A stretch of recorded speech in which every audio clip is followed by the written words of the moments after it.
Chapitre 7.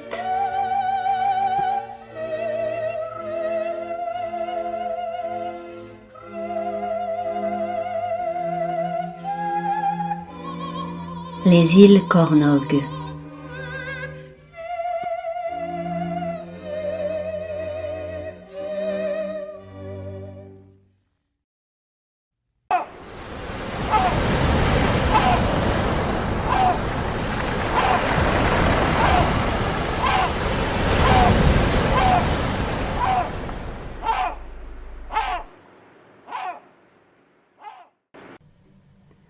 On sentait, en s'approchant du rivage, un changement subtil de l'atmosphère, comme si ce chapelet d'îles baignait dans un air différent. Guaspare, pour une fois, ne regardait pas Agnese, assise devant lui dans la chaloupe. Tendu comme un félin à l'approche de l'orage, il scrutait cette gueule dans laquelle il avait voulu se jeter, contre la vie de son second. Presque sans y penser, il fit un mouvement d'épaule en arrière qui dénuda la lame du poignard qu'il avait à la ceinture. C'était un réflexe parfaitement inutile. La chaloupe avait été escortée par de toutes petites embarcations extrêmement rapides. « Comment peuvent-ils aller aussi vite sur l'eau » demanda Agnese stupéfaite. « Cela s'appelle un galeotto, dit Guaspare. Regarde ce système de manivelle. Cela permet à un homme seul d'actionner une hélice mécanique dotée de grandes pales. »« Cela a l'air de demander beaucoup de force, » murmura Agnese. Guaspare acquiesça.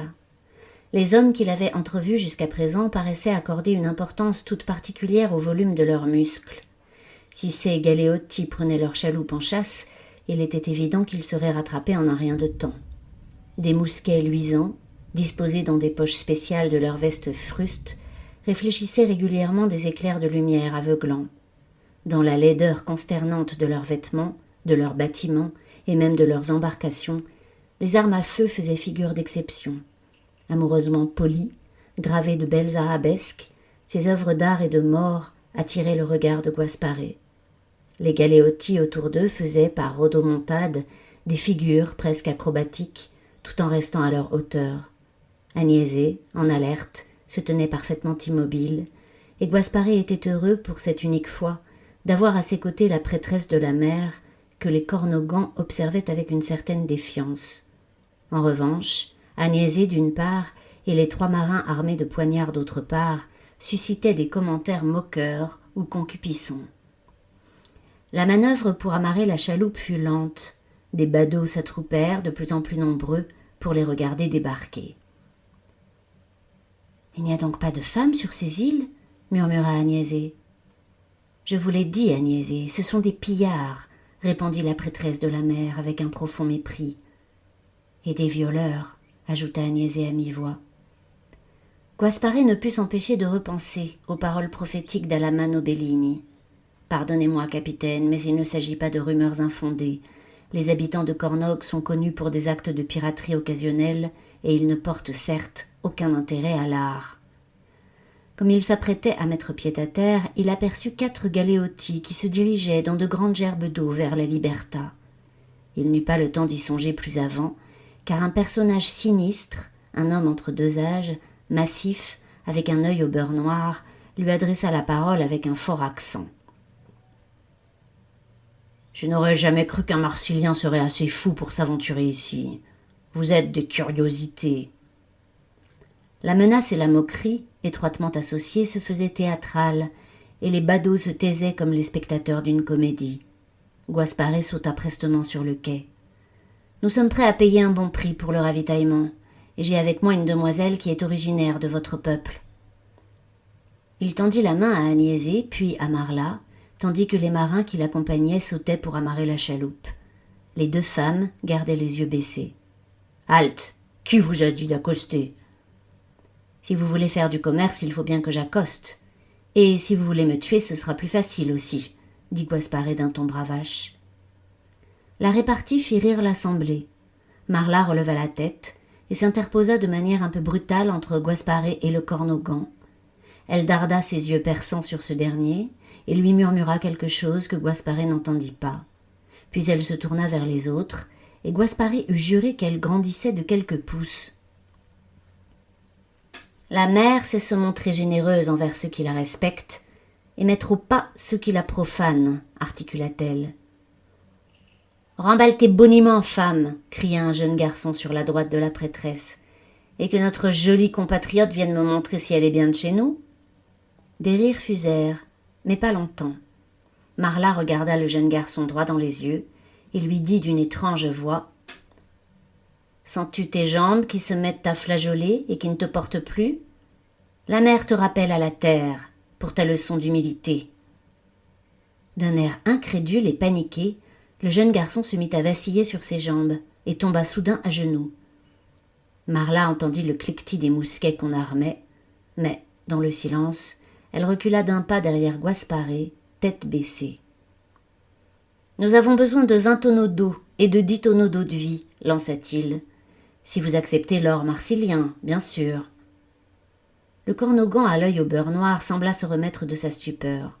« Je vous les échange contre la demoiselle, qui semble avoir envie de revenir à la maison. » Agnès leva vivement les yeux vers lui, et il y eut un murmure de surprise parmi les plus âgés. « C'est pas possible, c'est de la sorcellerie. Son médaillon. Santa !» Le cornogan parut s'enflammer au contact des yeux verts, comme si leurs rayons transportaient un alcool volatile. « Vous avez bien fait de me ramener cette meurtrière, ça fait des années que nous la recherchons pour lui infliger le supplice des parricides. » Guasparé essaya de dissimuler sa surprise.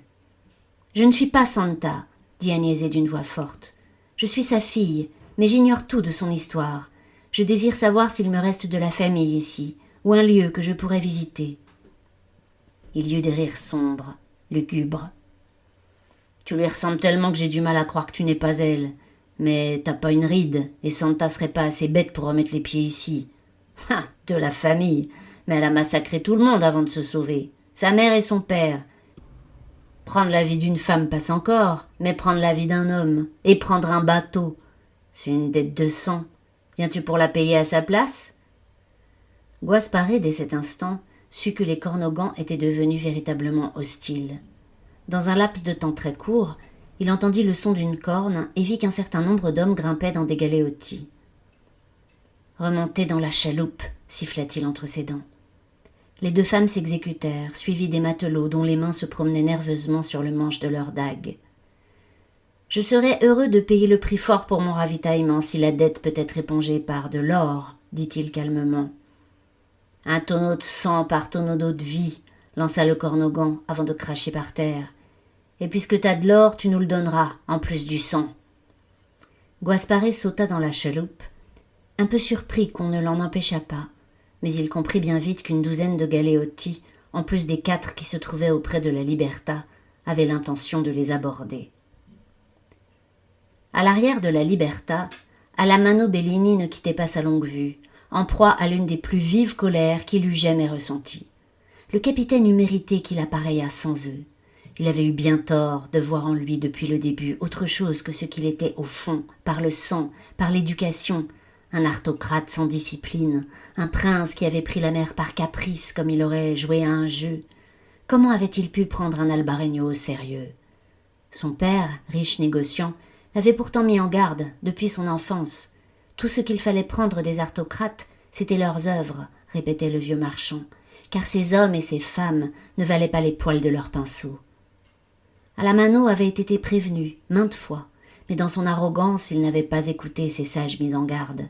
Il avait accepté ce poste sur la Liberta, grisé par le vent du prestige. Il avait voulu croire en l'honneur du capitaine, parce que cela l'arrangeait. Et maintenant que cet Albarreño de malheur reproduisait les frasques de son père et se mettait en danger avec tout le navire pour les beaux yeux d'une petite main, il ne savait plus s'il était en colère contre le capitaine ou contre lui-même. Tout ce qu'il savait, c'est que depuis qu'il avait vu la vitesse prodigieuse des galéotis sur la mer, depuis qu'il en avait vu 4 s'approcher du flanc de la Liberta, il avait presque peine à maîtriser sa rage et à réfléchir posément. « Lieutenant, doit-on remonter l'échelle ? » ?»« Certainement. » L'une des embarcations semblait à la traîne, tandis que les 3 autres, comme des marsouins joueurs, venaient taquiner l'étrave immense du galion. Bellini n'eut pas besoin de sa longue vue pour apercevoir l'équipement qui était à leur bord, grappins, échelles télescopiques, crocs d'abordage. La taille de la Liberta la mettait temporairement à l'abri. Tous les hommes à leur poste de vigilance, cria-t-il. Cet ordre fut entendu par les Cornogans, tout en bas, à bord de leur galéotis. Ils éclatèrent de rire. « Bien reçu, mon capitaine !» lancèrent-ils par dérision. Les 3 bateaux faisaient des tours sur place, avançaient jusqu'à se cogner à l'étrave, puis reculaient à toute vitesse, faisant démonstration de leur prodigieuse maniabilité. Où donc était passé le 4e bateau ? L'attention de Bellini fut un instant mobilisée par des signes qu'il connaissait bien. La température se rafraîchissait, il y avait une lueur verdâtre à l'horizon, et des nuées d'oiseaux criards revenaient du large à tire-d'aile pour s'abriter sur l'île. Un grain approchait. Les Cornogans, dans un moutonnement d'écume, se mirent à choisir ostensiblement des instruments d'abordage et tentèrent d'installer une échelle contre le grand galion. Ce manège grotesque, qui n'aboutissait à rien, fascina un moment Bellini. Les Cornogans essayèrent de lancer un grappin et parvinrent, à la 4e tentative, à l'accrocher sur l'un des hublots des cabines. Le galéotto recula afin de tendre la corde, et un Cornogan aguerri se mit à jouer les funambules au-dessus des vagues qui se resserraient en faisant des gestes burlesques. « Regagnez votre embarcation !» hurla Bellini. « Quoi ?» hurla le Cornogan funambule, qui avançait lentement sur la corde du grappin à mi-hauteur de l'étrave. « Je vous entends mal avec le vent debout. » Bellini le regarda encore une minute, mais le marin tomba à l'eau en riant et les autres le rattrapèrent. « Détachez le grappin au niveau du magasin du contremaître, commanda Bellini, et armez vos mousquets pour mettre en joue ces canailles. » Des matelots armés se précipitèrent à ses côtés, tandis que le mousse descendait pour s'occuper du grappin. Sa tâche fut difficile, car la corde était très tendue, et il fallut attendre un mouvement de houle qui, en donnant du mou, permit à Pietro de retirer le grappin. Il jura en se blessant les mains, et la fourche métallique tomba bruyamment à l'eau. En riant de plus belle, les Cornogans tirèrent sur le grappin et le ramenèrent à bord. Et lorsque les premières gouttes glacées tombèrent sur son front, soudain dégrisé, Bellini comprit dans un éclair ce qui était en train de se passer. « Assez parlé de mes enfants, dit Lorenza. Parlez-moi de votre fils. »« Il me tarde de le revoir, dit à Eleanor avec un sourire vague. Nous avons tissé un lien très particulier, lui et moi, dans sa tendre enfance, et comme nous sommes tous les deux formés à l'esprit, nous réussissons à communiquer d'une certaine manière par-delà la distance. » Lorenza sourit à son tour, d'un air incrédule et un peu émerveillé. « Est-ce une métaphore ? » ?»« Oui et non. L'esprit permet beaucoup de choses, et presque tous les habitants d'Albâtre, grâce à ce que l'on appelle des anneaux de lien, sont capables d'émettre et de recevoir à distance des messages simples. Mais nous nous sommes toujours passés d'anneaux, Artus et moi. C'est comme si nos esprits n'avaient jamais été vraiment disjoints depuis sa naissance. « Quelle chance vous avez !» murmura la reine. Aélénor ne répondit pas. Comment pouvait-elle expliquer à la reine les douleurs et les sacrifices sur lesquels ce lien s'était tissé ? « Vous avez raison, j'ai beaucoup de chance, même si j'ai dû mettre une distance physique entre nous pour lui permettre de suivre son destin. Enfin, cela n'est... » Aélénor se tut brusquement. Cela faisait déjà quelques minutes que son attention était partiellement distraite par les bruits inhabituels qu'elle entendait autour de la cabine. Des coups répétés contre la coque, des rires inconnus, des ordres criés par le second d'une voix légèrement stridente. La demi-lune bleue qui ornait son front et qui répandait d'ordinaire lorsqu'elle parlait avec la reine une lueur très douce, s'aviva. Sans s'en rendre compte, elle utilisa l'esprit pour analyser l'ensemble des perceptions qui venaient jusqu'à elle, depuis les vibrations du bateau jusqu'au mouvement sur le pont supérieur, en passant par les voies, et se leva précipitamment. « Je vais devoir vous laisser, Lorenza. Pardonnez-moi. » Sans attendre de réponse, elle se dirigea vers Keller. Sur l'espace exigu du bateau, il lui suffisait de se concentrer pour savoir où il se trouvait, et ils n'eurent pas besoin de parler quand elle le croisa qui sortait de sa cabine. Sa pierre frontale à lui luisait d'une lumière blanche inaccoutumée. « Il se passe quelque chose à bâbord, dit-il en montant les marches 4 à 4. « Il se passe quelque chose de tous les côtés, murmura-t-elle, et les marins ont peur. Ils font face à un danger auquel ils ne sont pas habitués. » Arrivés sur le pont, ils prirent mieux la mesure de la situation. Le second et quelques matelots armés de mousquets étaient penchés sur le bastingage à l'arrière, à tribord, et tentaient de forcer 3 bateaux de Cornogans à reculer. Le reste de l'équipage regardait avec inquiétude dans cette direction. De l'autre côté, là où la Liberta regardait vers le large, plus personne ne faisait le guet. Tandis qu'Aélénor rejoignait le second, Keller courut à bâbord. Le mousse Pietro le vit s'immobiliser, comme un chat figé devant sa proie, et frissonna en voyant la lumière blanche sur son front augmenter d'intensité. Très furtivement, il enjamba le bastingage, et Pietro, fasciné, se pencha à son tour et eut le plus grand mal à retenir un cri. Il y avait un galéotto, si petit qu'il était à peine visible, accroché on ne savait comment à la grande coque de la Liberta. Les 2 marins qui l'avaient manœuvré étaient en train d'escalader la paroi de bois convexe grâce à des étriers munis de lames, semblables à ce que portaient les élagueurs pour grimper en haut des troncs nus. Dans chaque main, ils avaient un poignard qu'ils enfonçaient aussi dans la coque. Ainsi munis de griffes acérées, ils grimpaient silencieusement, comme des félins. Pietro, d'où il était placé, voyait également Keller, qui s'était laissé glisser le long d'une corde jusqu'au niveau du cornogan qui était arrivé le plus haut. Mais comment allait-il se déplacer sur la coque, sans lame, sur cette surface courbe que la mousse rendait glissante? Pietro jura pourtant par la suite qu'il le fit. Dans une lumière blanche surnaturelle, l'étranger parut s'accrocher à des aspérités invisibles, ignorer la pesanteur, sauter sans prendre d'élan. Pietro n'avait jamais vu aucun homme se déplacer ainsi. Il donna un violent coup de pied sur la tête du cornogan, qui lâcha prise, et se rattrapa in extremis à l'un des poignards que l'homme laissa échapper en tombant. Il le ficha dans le bois, et grâce à cette unique prise, virevolta comme un démon et réussit à faire tomber le second intrus. Le premier, à moitié sonné, ne refaisait pas surface, mais le second nageait à présent rapidement vers le galéotto. Keller, d'un bond d'une précision qui eût paru impossible à tout autre que lui, fut dans l'embarcation le premier. Il libéra le croc d'abordage et le galéotto libéré se mit à dériver. Mais le cornogan nageait vite, avec une force désespérée.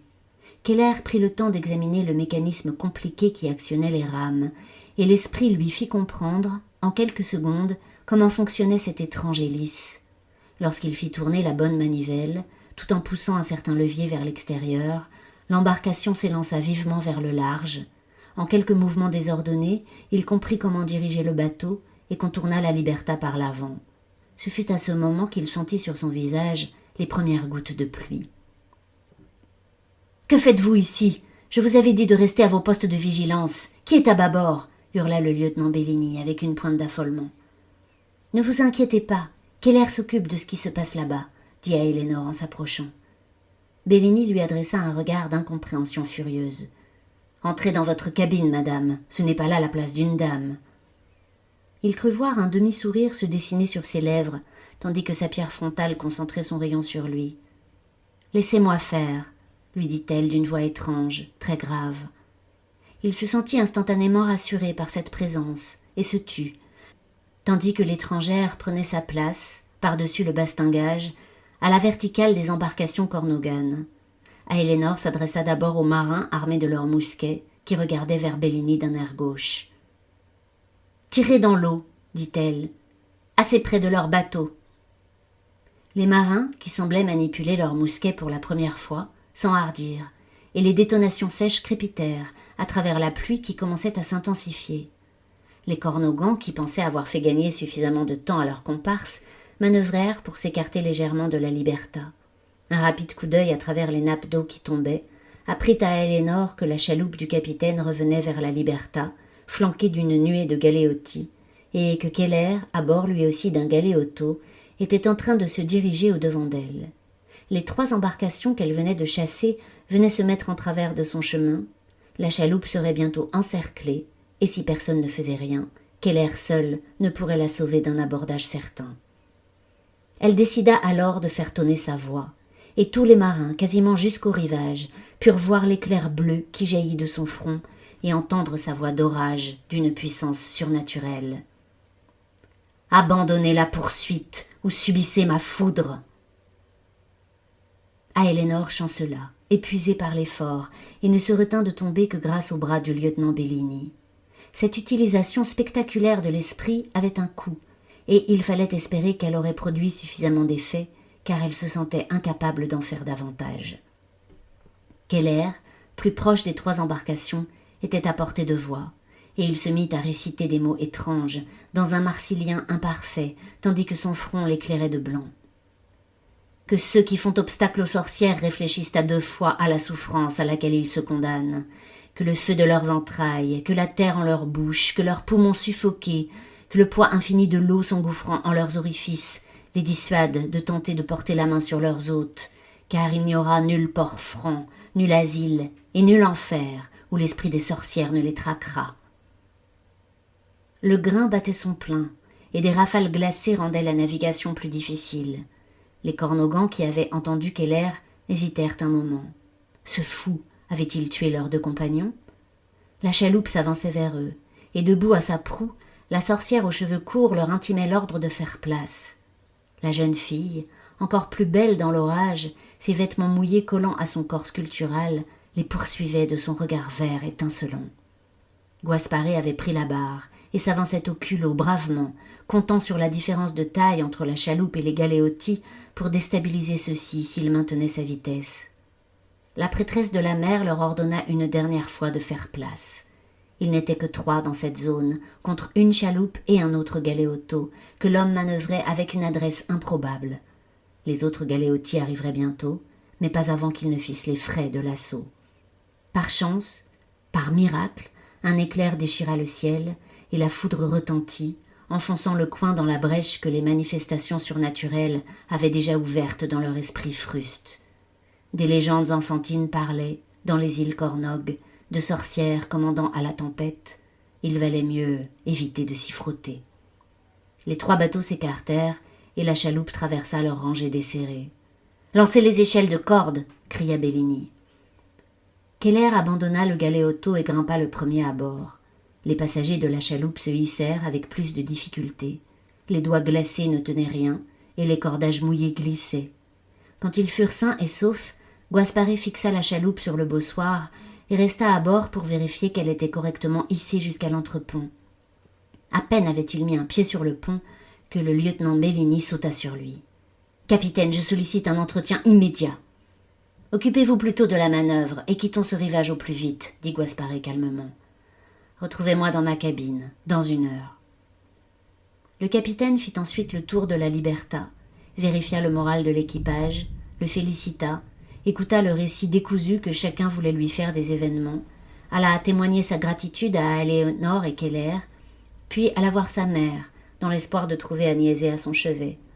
Mais il ne la trouva pas, et cela le contraria grandement.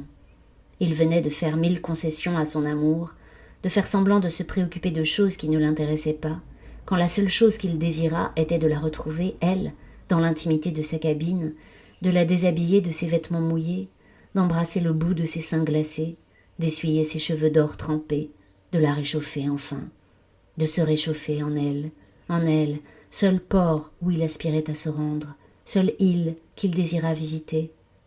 Les exigences de la bienséance lui pesaient de plus en plus, et l'envie d'aller la chercher dans son infâme cagibi et de la transporter jusque dans sa propre cabine, comme une reine, au vu et au su de tous, le démangeait de plus en plus furieusement. Lorsqu'on toqua à sa porte, il courut ouvrir, certain que c'était elle, et se heurta au visage sévère de son second, ponctuel comme la mort. Avec raideur, il le fit entrer et le pria de s'asseoir à la table des cartes. « Lieutenant Bellini, je vous remercie pour l'efficacité et la compétence dont vous avez fait preuve. »« Je ne vous retournerai pas le compliment, mon capitaine, » dit Bellini sèchement.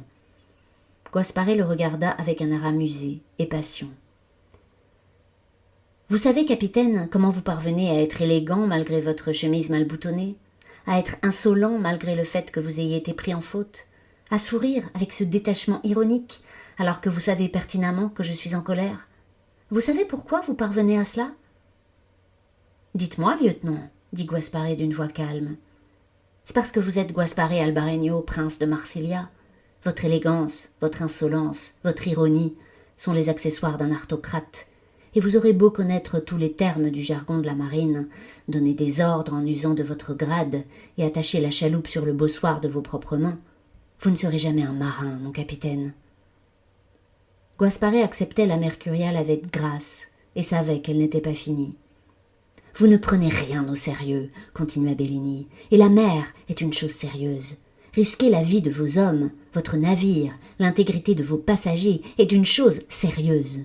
Trahir la confiance des hommes qui s'en remettent à vous est une chose sérieuse. Il y eut une pause, durant laquelle Guaspare se demanda si cette fois le second avait vidé le fond de son sac. « Avez-vous dit ce que vous aviez à dire, lieutenant ?»« Non. Si vous souhaitez que je reste sous votre commandement, il faudra me donner un véritable droit de veto sur les décisions que vous prenez lorsqu'elles me semblent contraires à la sécurité du navire ou de l'équipage. » Guaspare le regarda longuement, au fond des yeux. Ce jeune homme si droit, si enflammé, avait quelque chose qu'il n'avait pas et qu'il enviait. Des valeurs, des principes, le courage de s'opposer à son capitaine, à son futur roi peut-être. Et l'espace d'un instant, il abandonna son sourire ironique. Il se vit de l'extérieur et donna raison à son second. Il savait qu'il aurait dû avoir honte, mais ce sentiment ne l'atteignait pas plus que la compassion envers sa mère, ou l'inquiétude pour sa cité, ou même son désir de peindre. Était-ce sa faute, s'il n'habitait plus sa vie? Il y avait comme une taie devant ses yeux, des bouchons dans ses oreilles, une membrane autour de son cœur. Seule Agnésée était pleinement visible et audible, car elle seule existait. Le reste du monde était devenu presque transparent, fantomatique. Le lieutenant Bellini, par exemple, avec sa confiance trahie, son courage offensé, ses yeux étincelants, n'était qu'un petit personnage de carton qui s'agitait devant ses yeux. « Je vous accorderai ce droit de veto, lieutenant Bellini. À vrai dire, je vous confie le commandement de ce navire pour les jours qui viennent. En attendant, envoyez-moi Pietro si vous le voyez. » Bellini s'était attendu à une dispute, peut-être. Il semblait surpris que sa colère, ses exigences, aient tapé dans l'eau, sans rencontrer la moindre résistance. Il attendait, muet, le regard incertain. « Rompez, lieutenant !» Guaspare enfin se retrouva seul. Lorsque Pietro se présenta, il lui demanda d'aller chercher Agnésée. Et lorsqu'enfin la jeune fille arriva, et que les rideaux de la cabine furent tirés, le monde se ranima. Les bruits, les odeurs, les couleurs irriguèrent à nouveau la réalité. Guaspare se retrouva à nouveau dans son corps, à nouveau sensible, à nouveau vivant, plus vivant même qu'il ne l'avait jamais été. Il la déshabilla avec fureur, et les doigts emmêlés aux mèches d'or mouillées, les lèvres brûlantes sur la peau froide et salée d'embrun, il s'incarna en elle, il renaquit en elle, chair matricielle et finale, alpha et oméga d'un monde dont l'horizon, dans un tremblement de lumière verte, se refermait autour de lui comme un cercle